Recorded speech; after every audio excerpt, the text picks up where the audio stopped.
Good evening to you all. My name is George Magnus. I am a research associate now at the China Centre up at Oxford University, also at the School of Oriental and African Studies here in London, and sit on the advisory board of the China Observatory of a London-based think tank called the Council on Geostrategy. I was the chief economist at UBS for about 22 years, from 1995, 1996 to about 2016. And before that, I had did a spell with Warburgs, which was a UK merchant bank of old, and before that with Bank of America. Anyway, enough about me as a person. I'm going to have some fun with you tonight, hopefully, talking about China. Now, I'd like to start by quoting the words to you of a leading American academic about his country's principal adversary and how he described his rival, or America's rival's overall strategy, quote, as spectacular advances and growing supremacy in a variety of fields such as industrial ceramics, lasers, semiconductors, biotech, solar energy, robotics, superconductors, and space exploration. These advances in turn, he said, will be largely used in consumer products and will lead to increasing exports, rising techno-nationalism, and deepening fears among Americans that, quote, we can no longer compete. This was part of an essay that he wrote in a well-known and still well-known international foreign affairs magazine called Foreign Affairs. And the author was a chap called George R. Packard, who was the dean of Johns Hopkins University. But he was writing this in the summer of 1987. And of course, he was talking about Japan. Although the whole purpose of my kind of mentioning that to you without referring to Japan was that it could have been written about China today. So a lot of the current debate with respect to China nowadays is about its industrial policy and its manufacturing, and also about how China's role in the rest of the world is really evolving and what it's trying to do and where it might succeed and where it might run into roadblocks. And also, of course, all of this is kind of wrapped up in the geopolitics between China and the United States and the rest of the world, and about Xi Jinping's declared ambition for China to dominate what he calls the fourth industrial revolution. Okay, this is not just idle CCP banter. The Communist Party is deadly serious about this. They don't want to kind of match and compete. They want to leapfrog in terms of industrial prowess and ultimately dislodge the United States from its perch, as Alex Ferguson once said about his major rival across town in Liverpool. What I'd like to propose in this talk this evening is that China, like Japan of 40 years ago, can actually boast two things that are simultaneously true. The first is that you can have islands of technological excellence with world-class firms, and you can have your own version or versions of innovation. But you can also have, alongside that, a kind of a sea. If these are islands of technological excellence, you can also have these islands in a sea of what I would call macroeconomic turbulence, where there are fiscal, financial, and debt problems, and also a kind of a governance system that has rigidity and flaws, this one being Leninist in nature and in drive. And in this respect, I'm not going to carry the parallels and dissimilarities between China and Japan too far, unless you want to query me afterwards in Q&A. But that suffices really for the comparison at this juncture. How China arrives at some sort of closure between in this dichotomy between a kind of a very dynamic modern sector that is the envy of the world and the rest of the economy, which is the vast majority of it, because the modern sector is never going to be more than 12, 13, 14, 15% of the economy. But how that closure happens is very difficult to say. I think we can, though, at the outset, say three things that we can have a reasonable degree of certainty about. The first is that under Xi Jinping, China is determined to push its industrial and manufacturing prowess to the limit in order to pursue the CCP's domestic and international goals. Secondly, there is no precedent for industrial policy and prowess to resolve the myriad of economic and social problems which afflict China. I mean, not only China, I mean, lots of countries have problems, including our own, as you know. But industrial policy is not the way to resolve it. It helps, obviously, the firms that benefit, and it helps maybe to foster an environment of greater innovation and initiative and productivity eventually, but it's not in and of itself a solution. And thirdly, unlike the last 20 or 30 years, we are now, I mean, the world is now in a process of what I would call managed disengagement between the US and China. So summit meetings come and go, deals, Trumpian deals come and go.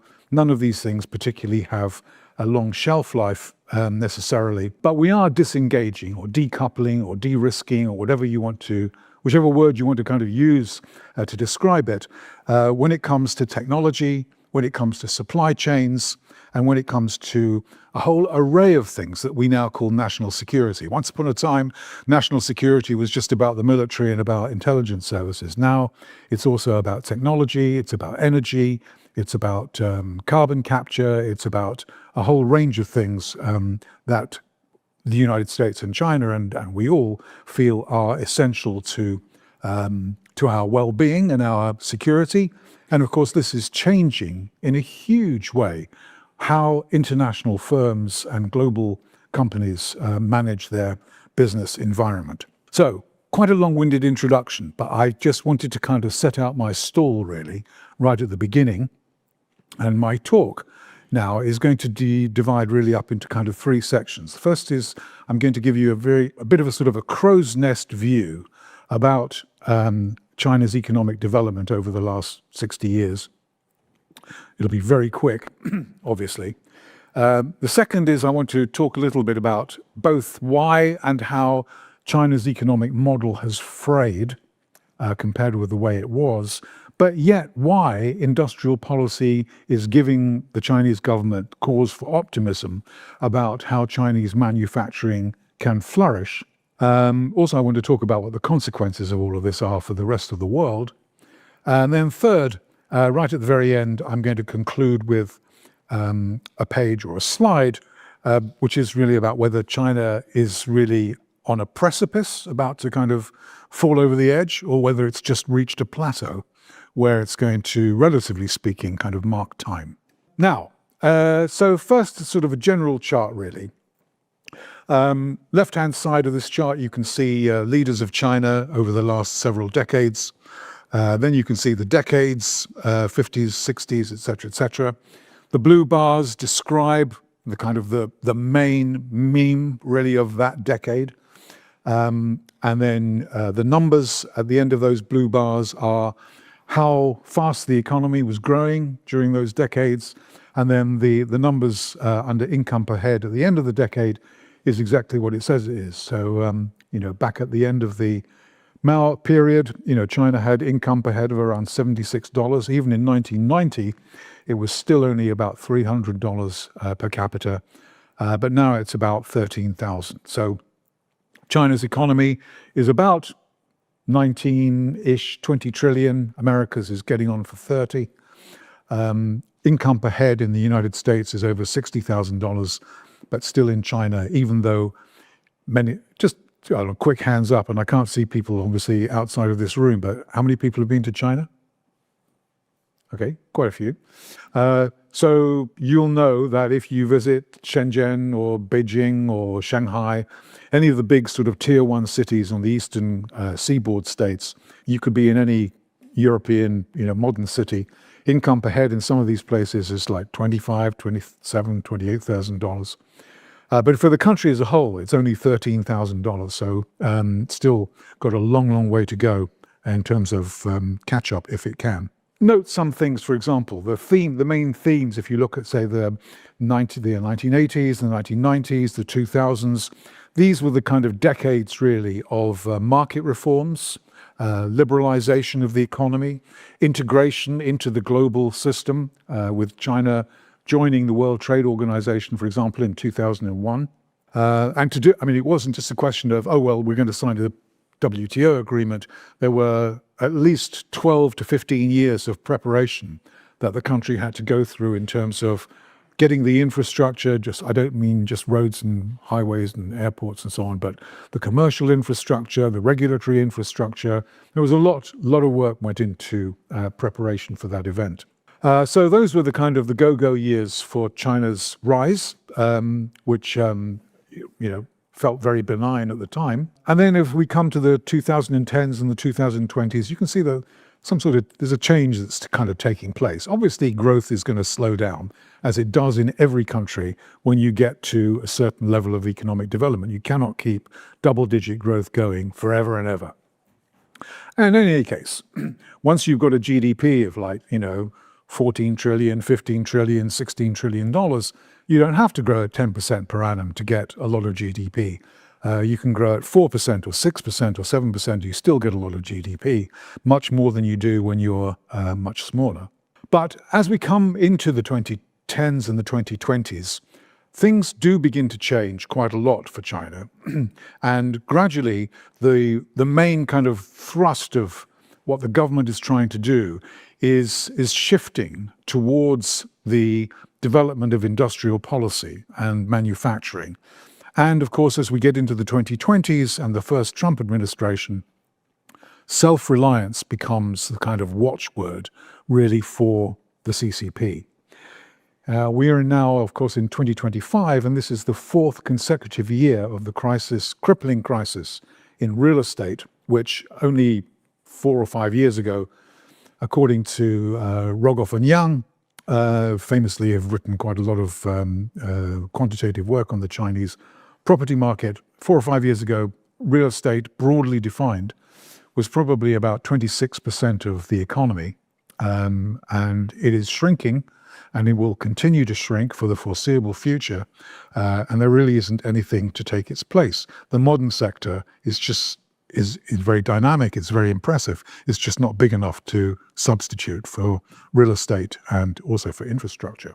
But it's not just the crippling crisis in real estate, it's also deflation, overcapacity, overproduction. The sort of, as successful as, half a dozen Chinese electric vehicle brands are, not just in China, but also in Europe and the UK and elsewhere, rest of the world.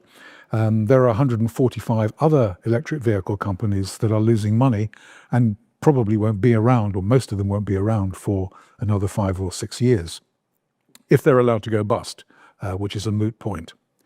Unemployment is a particular problem.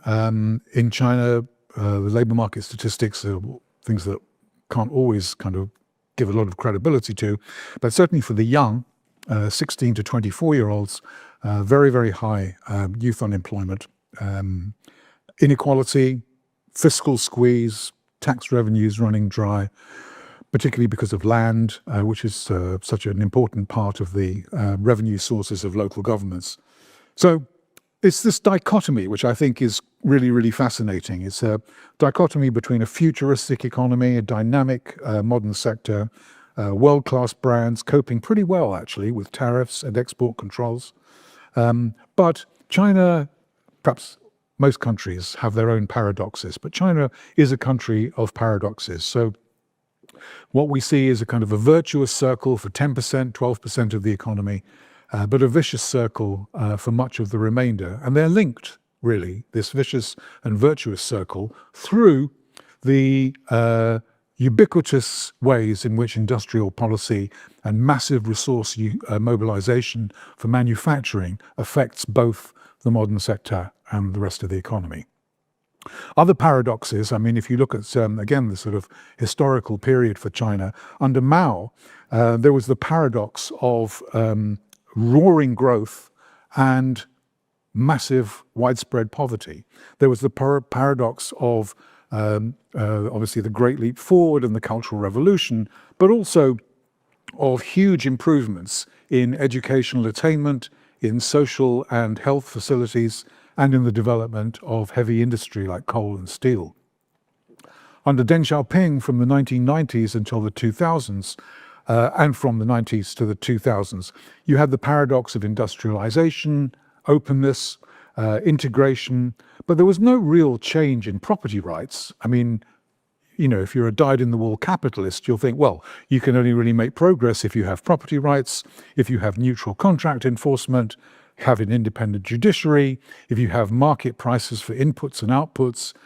China had market prices for outputs, not for inputs, but it really didn't have any kind of the features of a capitalistic society, which we normally associate with success. And yet China was able to do this, often through its own kind of version, really, of social arrangements between companies and local governments and so on and so forth.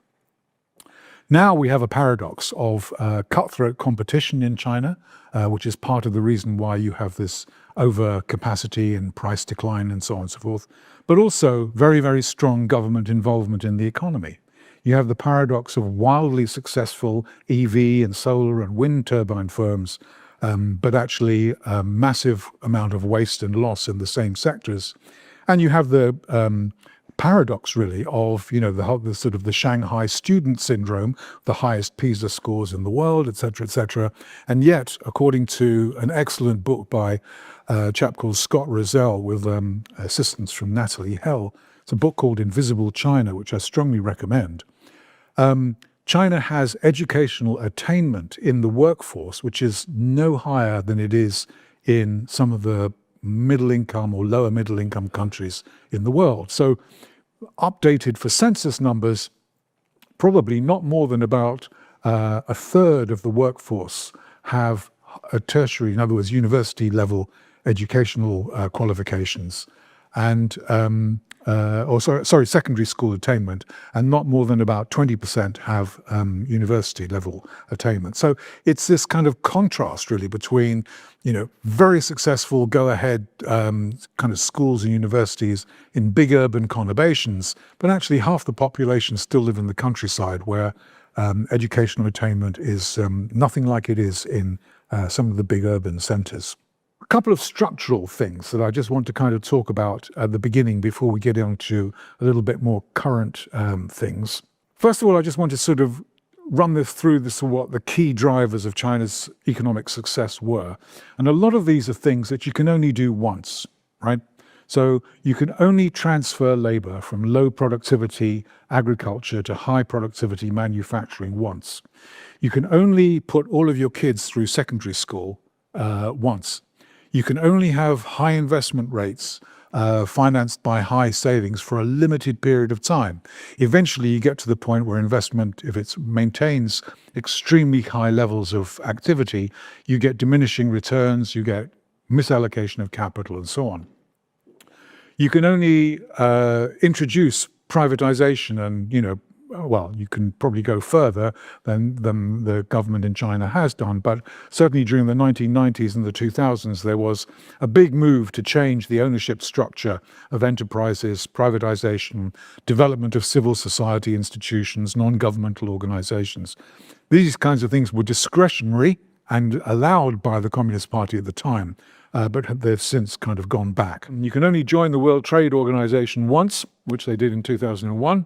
You can only establish a nationwide housing market, which they did in the late 1990s and the 2000s once. Nowadays, probably almost all of the private developers in the real estate market have gone bust.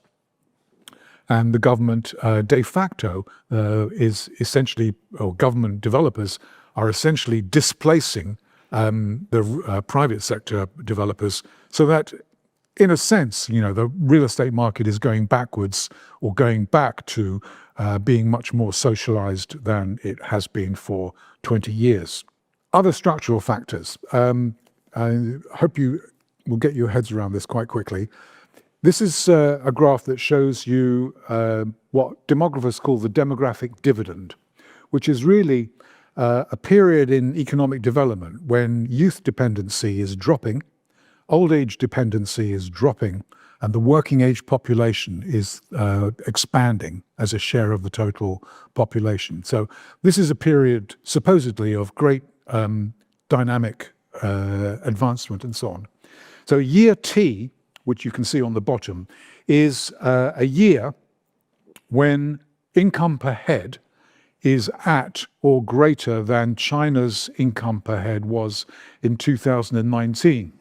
And essentially what this graph is showing you, that in China's case, which is the red line at the top, the share of the working age population was rising from, let's say, 1999 or 1918, 2019 to 2020, 1999 to 2019, China's share of the working age population was rising, and the dotted line is showing you that since 2019 it's been dropping.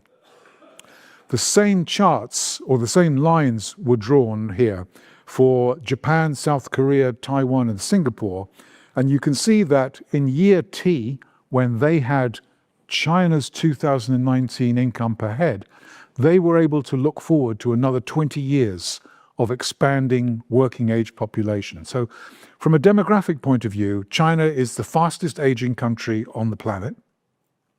And the reason for that is not specifically the one-child policy, whose principal outcome was gender imbalance, but because of policies that they were adopted under Mao to limit fertility or limit the growth of children, partly because of population control mechanisms which they introduced at the time. So China does have kind of a demographic issue, which I'm sure everybody understands. It's not the only country in the world that's got an aging population, declining workforce, etc., etc. And there are coping mechanisms to deal with it. So I don't think that this is necessarily the most pressing, urgent problem in China, but it's one which the government will have to deal with very significantly as things accumulate over the coming 10 or 15 years. The other structural chart that I thought I would just show you here has to do with income per head. And here, again, if you look at the sort of T, year T is the year in which income per head is more than $3,000 in purchasing power parity terms. We don't have to get into the mechanics of this, but everybody in year T, as you can see, is sort of at 3,000. And then you can look at it 10 years later, 20 years later, 30 years later, and so on. And Argentina and Brazil are the laggards here. So these countries are basically stuck in what economists call a middle income trap. In other words, they had their kind of development phases, but for various reasons, a lot of which have to do with institutions and flexibility of politics, etc., etc. These countries got stuck. Actually, Argentina has not been doing too badly, relatively speaking, of late, but still, compared with South Korea, Japan, and Taiwan, for example, they are certainly laggards. China, I mean, the numbers that I've sourced here actually only go up as far as 2022 or something like that. So that sort of orange blob really is my kind of estimate about where China's income per head is now, or has developed into. And the issue really here is whether this is beginning to flatten out in a way that is more reminiscent of really of what happened in Japan after the 1980s, 1990s, before Japan resumed, and really whether China, it raises a question about what China's prospects are, whether it will follow Japan and Korea, Taiwan, or whether it'll go its own way, somewhere between the Asian economies and the LATAM economies at the bottom. So it's really against this structural backdrop of demographic deterioration and kind of income per head stalling a bit, that Xi Jinping came to power really in 2012.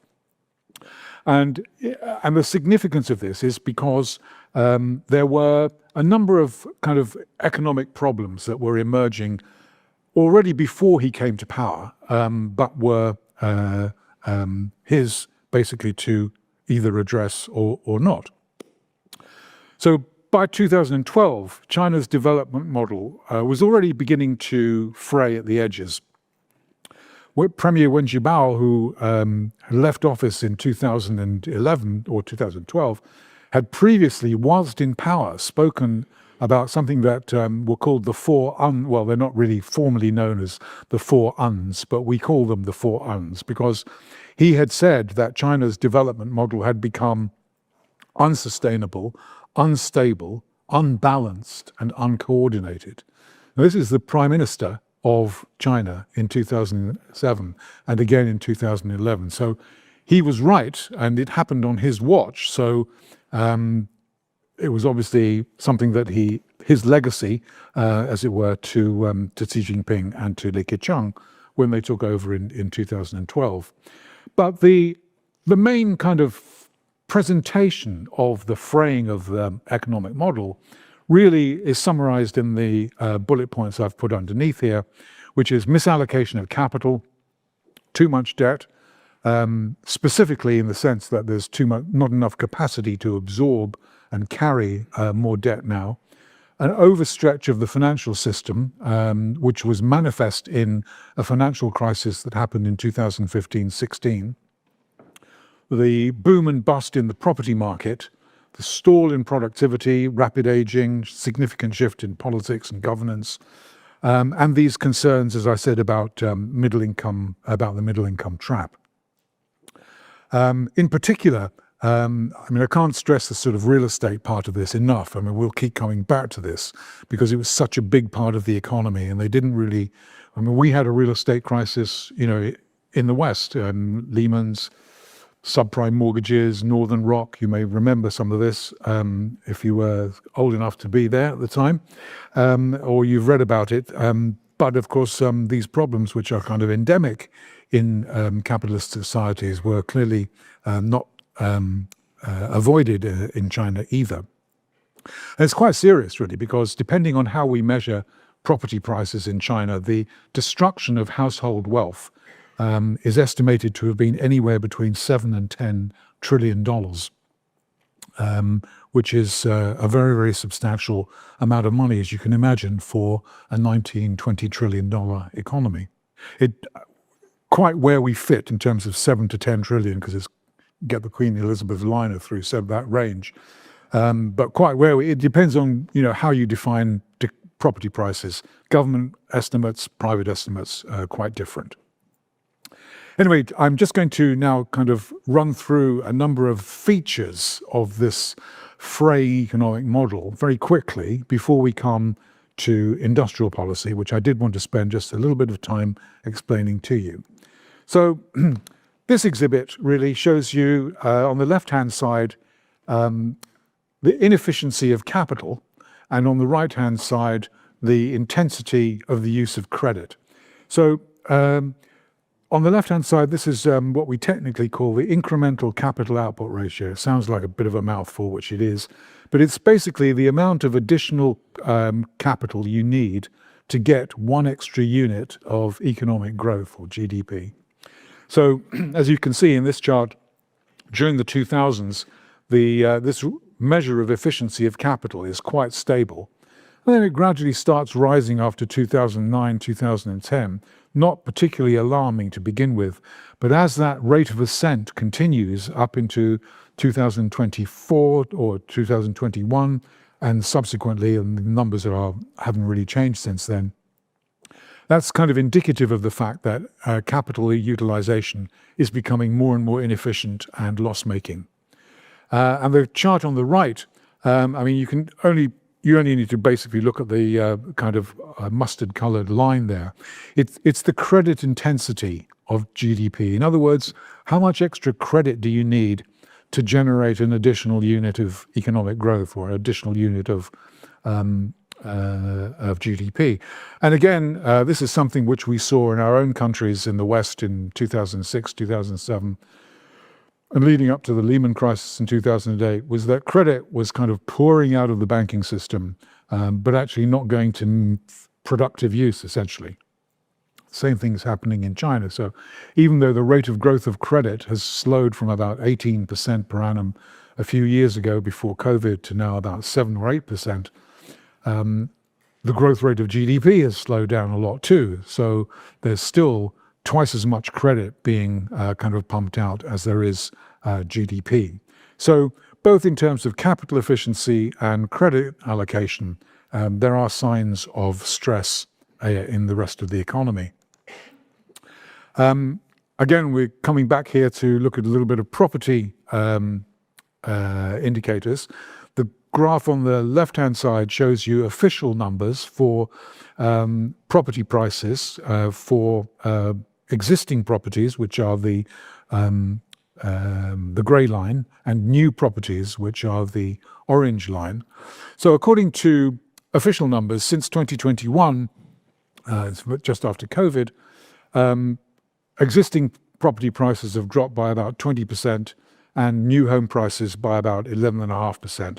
But private estimates are bigger than this. So there are some estimates, for example, that suggest that existing property prices or actual transactions at which properties change hands have dropped, maybe somewhere in the region of 30 to 40%. So that's why I mean, when you look at the kind of potential destruction of household wealth, it kind of depends where you kind of pitch your decline in property prices. But it's quite a serious problem because you're not going to really bolster the confidence of households and consumers until this really comes to an end. And it might not come to an end for quite some time. So if you look at the right-hand chart here, this shows you the amount of construction activity in real estate in China. So in 2005, there were about 500 billion square feet of property being built. At the peak in 2021, we were up to about 1.7 billion square meters, 500 million, sorry. And now we're down to, where we are in 2024, something around the level of about 800, 900 million. This is probably a rate of decline which has happened too quickly. Even, in other words, you could get some kind of a cyclical kind of bounce if things went optimistically. But the problem here is that there is far too much inventory of unsold property. So by some estimates, there are between 4 and 6 years of unsold properties in China, mostly in cities and towns that people don't want to go to. In other words, the kind of tier 3, tier 4, tier 5 cities. So not so much the problem in big cities like Shanghai and Shenzhen, but in smaller towns and cities. And the huge problem overhanging the property market is demographic. So if you look at the age cohort of first-time buyers who are aged, say, 25 to 35, this cohort of the population is going to drop by about 30 to 35% between now and 2040. So household formation is just not going to support these kinds of elevated levels of housing transactions which we saw in the past. So this is a long-running saw. I mean, it'll be noisy. Sometimes you'll have good years, sometimes you'll have bad years. But fundamentally, the property market is in shrinkage mode and will have to continue to do so until, obviously, the inventory situation has been relinquished or passed over. Moving on to, again, the sort of imbalances in China's economy. This shows you sort of investment as a share of the economy on the vertical axis and, the horizontal axis, and household consumption on the vertical axis. So there are some outliers like Luxembourg and Ireland, for example. But most countries, as you can see, industrial countries and some middle-income countries, are clustered in same kind of area. But of course, what I want you to do is look at the triangles that represent China. First of all, in 2002, when it was least imbalanced, then 2012, when it was much more unbalanced, and then slight change that's happened in the last 10 or 12 years, where China is kind of moving back towards the left. But it still has household consumption that is very low as a share of the economy, about 40%, and investment that is very high, which is about 40% as well. So this is an imbalance which the government has become increasingly conscious of over the last 3 or 4 years. And the rhetoric that you hear from China's policy leaders is increasingly about consumption. And in fact, as you may know, if you kind of follow China quite closely, they've just concluded a very important party meeting called the Fourth Plenum, where they were doing the preparatory work for the 15th five-year plan, which is from 2026 to 2030, and which will be announced to the world at the National People's Congress next March. And in the sort of preliminary summaries that we've had about these discussions, there's quite a lot that corroborates what government leaders have said over the last couple of years, which is we must do more about consumption. But of course, they find it very, very difficult to do this. It's not that I think they don't understand it. I do think they understand it, and I do think they know what the problem is. But to radically change the model in China away from industrial production, capacity, manufacturing, etc., and prioritize private enterprises, consumers, households, welfare, income support, maintenance, and so on and so forth. That's a huge political shift. Once you start shifting economic power from this side of the economy to the households and private firms, you can't really do that without changing the distribution of political power as well. And that's something which the CCP has a huge problem with. It just can't happen. I mean, it could happen maybe under a different leadership, but it can't happen, I don't think, under Xi Jinping. So this imbalance in Chinese economy, they'll try to do things with consumption. They have, for example, this year or last year and this year introduced programs where you can, they'll subsidize your, we used to call it cash for clunkers, which is where you basically would take in your old consumer durables or your old car and you'd get a new one that was kind of subsidized by the state. So they do this in China for consumers and for for small firms, where it comes to capital equipment, computers, cars, etc. But it's pretty small. I mean, small beer, next to the size of the economy. They also increase, for example, pensions and try to reduce people's out-of-pocket expenses for healthcare. But at the same time, the measures are relatively minor. They don't really change the lot of 250 million migrant workers who don't have urban registration, and therefore they don't get access to public goods and services for health, education, schooling, and welfare and unemployment benefit and so on. So there's a political blockage here, which is really difficult for the government to overcome. And this chart shows you also, just comparatively speaking, China set against some other countries. So on the left-hand side, you can see private consumption as a share of the economy. So China is down at about 40%, but even countries like Turkey, Russia, Mexico, Chile, and so on, so let alone the kind of richest countries in the world, have much higher rates of consumption in the economy than China does.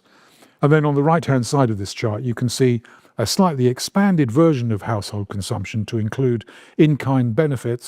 So these would be state handouts, for example, or state benefits, but still China is relatively inferior to its peers and to its aspirants. This is a chart about struggling investment. So here you can see total investment. It's a change year over year, which is the blue line, which is sort of just above zero. Obviously, real estate is the real problem still, and will continue to be so. But even manufacturing is kind of less than 10% per annum. And equipment purchases, which is basically capital expenditure on factories and manufacturing, is obviously doing pretty well, for obvious reasons to do with the conduct of industrial policy. One of the upshots of having an economy in which your domestic demand isn't really doing very well is that a lot of your production tends to end up going overseas. So here you can see the volume of exports in red and the volume of imports in black. So I think everybody lives and breathes this kind of story about how well Chinese exports are doing, and that is certainly true. But we need to kind of bear in mind, when people talk about, that China is contributing this amount of global growth and, outdistancing its peers, et cetera, this is actually a bit of sort of hype, really, which actually doesn't reflect the reality, because obviously countries that are involved in international trade are supposed to do exporting and importing. In fact, the whole purpose of trade, according to Adam Smith, Wealth of Nations, Ricardo, other kind of trade theorists of the 18th and 19th century, is that the whole purpose of exporting was so that you could import. So if you have comparative advantage, the idea is you do what you're really good at and you import what you're not so good at, because other people will have comparative advantage in that kind of thing. So that's the way that trade actually ought to work in theory.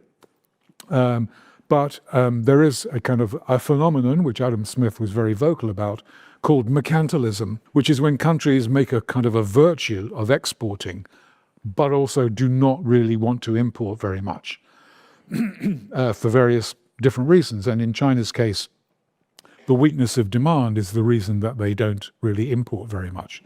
So this is, we're going to come back to this in a few minutes, because this is kind of a big problem for the rest of the world.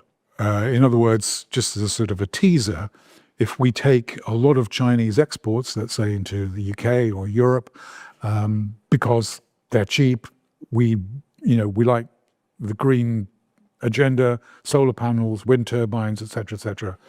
So the whole idea, government has sort of China as its center of its growth agenda, et cetera, that only works if we can export to them. It doesn't really work if they keep on exporting to us. If we can't export very much to China, which is what these import numbers are suggesting, it's not really doing very much for our growth prospects at all. Up until now, I've been trying to talk about the domestic economy in China, insofar as how it's developed and some of its features that it presents with. I want to talk a little bit about industrial policy now. I'm going to do this quite quickly because I'd like to leave obviously time for some questions. So the backdrop to the 15th five-year plan, which is now going through the party's kind of machinations, is it has an economy in which there's persistent need for stimulus every year. You can't grow at 5% per annum, which is the government's target, without constant stimulus. There's a widening bifurcation between modern manufacturing and the rest of the economy, which I've talked about before. The government is quite candid about the problems that it's facing, but it actually finds it very difficult to address those problems. And there's a big change in the plan, emphasis, the 15th five-year plan, from concentration of sectors to a focus on national security, self-reliance, and industrial strength.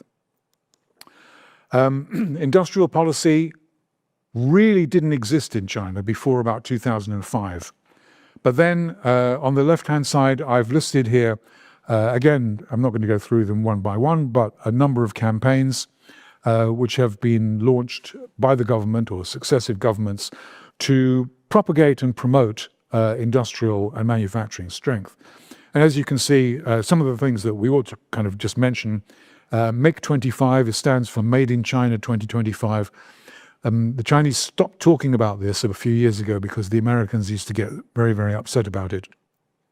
But MIC 25, which is basically setting self-sufficiency targets for about 8, 9, 10 strategic industries, still very, very much alive.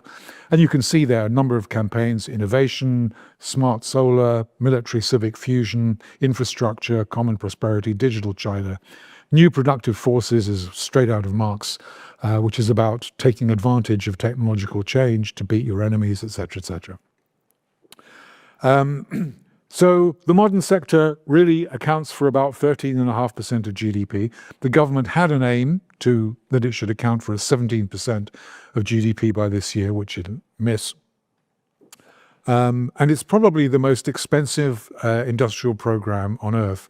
The IMF recently estimated in a paper that industrial policy costs China about 4.4% of GDP each year. But the IMF could only measure what they could measure. There's a lot of stuff that they couldn't really measure very well, which I think, which I've written a paper about and which I estimate is probably going to, the ballpark is much closer to 6 or 7% of GDP, which is probably, well, it's twice as much, if not more, than most countries, all countries spend on national defense. So it's what Barry Norton, who is really sort of the grandfather of industrial policy in China, has called the biggest single commitment of government resources to industrial policy objective ever. So China already accounts for about 30% of global manufacturing. And just imagine that the goal, I mean, they haven't set a goal for how much bigger they want it to be, but if the goal of Chinese industrial policy is to continue to build out its manufacturing strength in the world economy, it can only grow that 30% at somebody else's expense.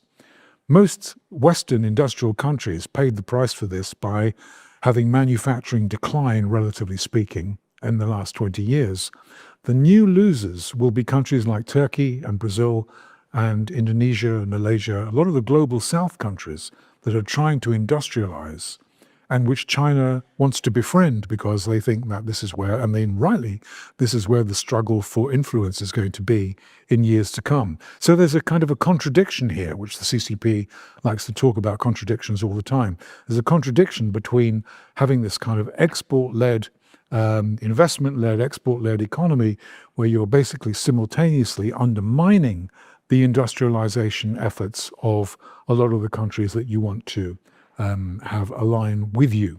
This is, again, just a sort of a rah-rah chart, which just shows you China's unquestioned, almost unrivaled success in important areas. So this is Chinese firms' global market share in what, sort of, 10 different areas of activity, from basic metals and electrical equipment, machinery and equipment, all the way down to pharmaceuticals, transportation, IT, etc., etc.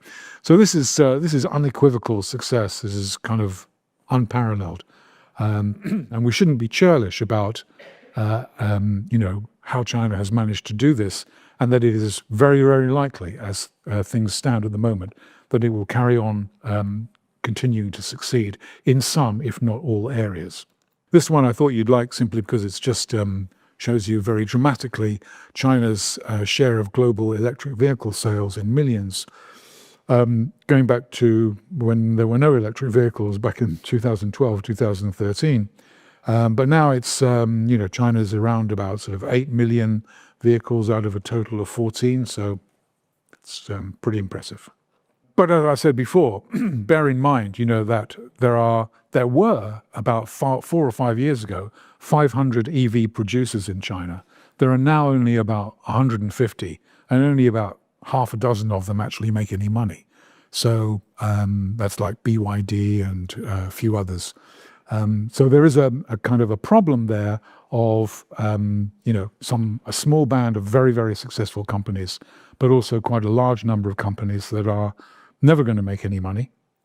And you've probably heard of the phrase involution competition, which is a new kind of CCP campaign, which they're trying to wage a kind of a struggle against, is basically about overproduction.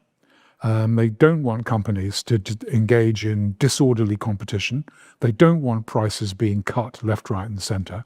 And they have taken measures through direct central government attempts and also through local and provincial governments, which are really important in the administration of policy in China, to try to clamp down on this. The trouble is it's a bit like getting an alcoholic, to sort of train somebody not to drink by using alcohol as the method to do that.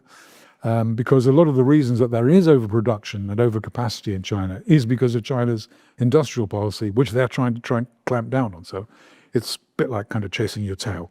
I wanted to show you this chart. You can't really see what's going on here, unfortunately, but it is a map of the world, as you can see.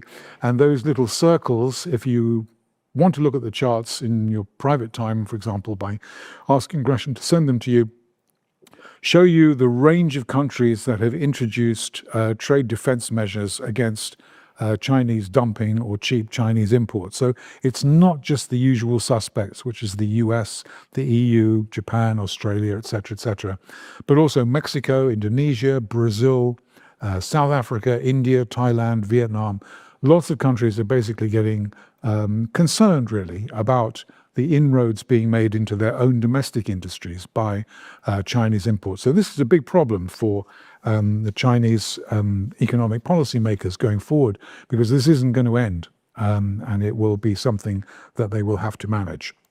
So finally, let me get to my kind of conclusions here. Is China on a plateau, or is it at a precipice? Put another way, is China facing a doom spiral, or can manufacturing-led growth and dominance lead them out of this difficult kind of set of circumstances?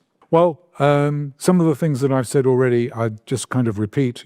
Two things can be simultaneously true. You can have, for a while at least, a very, very dynamic, efficient, modern sector, which is the envy of the world, but also a rest of the economy which is suffering and which is replete really with imbalances and misallocation of capital and inefficiency and waste, loss, corruption.